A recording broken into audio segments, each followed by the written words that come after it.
Hi guys, Coach Christy here, Sagebrush Wellness, and I just wanted to pop in here with a quick video today to talk about kitchen appliances. It is so important to have the right tools in the kitchen to make your life easier, right? Because as we clean up our diet, obviously we're getting rid of prepackaged foods and those fast go-to grab-and-go meals, and we need to chop our vegetables more and actually prepare our foods, and that can take some time. But having the right tools is the key. So I wanted to go over some of my favorites and let you know how they really save me some time. Okay, I am going to start with the blender. That's what this is here. I have a very high-speed blender, top of the line for home use, Vitamix.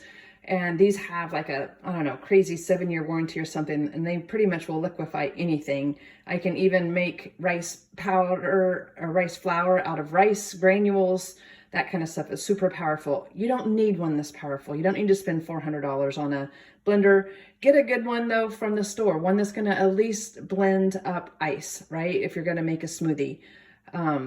So these are good for liquids. I will use my blender for smoothies. I put greens in my smoothies, so I want it to be high speed enough that I don't have to chew the greens, that it pretty much liquefies them, and the ice and everything in there that I put in as well.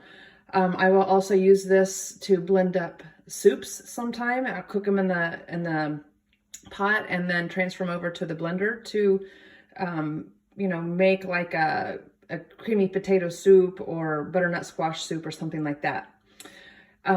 This is an immersion blender, and I also use this for soup. So this end here, let me just turn it on. That is what goes inside of your pan, your pot of soup. And you just turn it on and it liquefies, right? So that's really handy to use if you're doing a lot of soups in the winters and stuff. But again, not necessary if you have a blender that you can blend that kind of stuff in as well, if you like your soups kind of blended a little bit. This is a coffee grinder. I don't drink coffee, but I use this little guy all the time.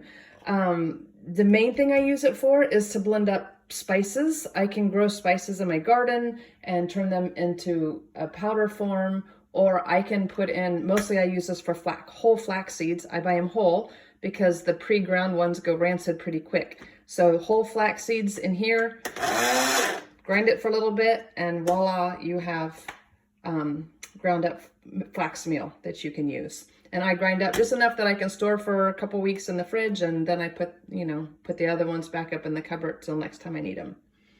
Okay, this guy is a food processor. So I use a food processor for things like chopping up vegetables. So if I want them really fine, like I hide a lot of vegetables from my husband. So if I'm making spaghetti, I can take onions and carrots and celery, and I can put them through my food processor and get them minced up pretty small, then cook them down on the stove, add them to my spaghetti sauce, and now I have a lot healthier spaghetti sauce, right? More vegetables in it.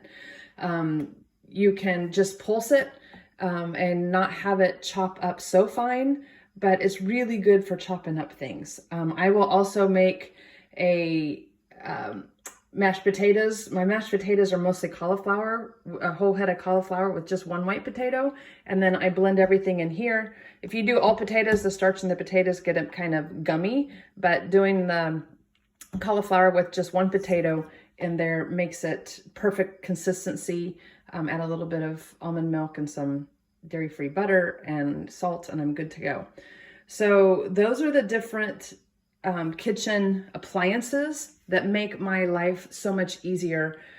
They can get expensive buying right off the bat, especially if you don't know what you would be using them for. So that's why I wanted to do this quick video to just kind of show you what they are, what they're good for, and you can choose if those will work well with the items that you are preparing in your kitchen. Happy cooking!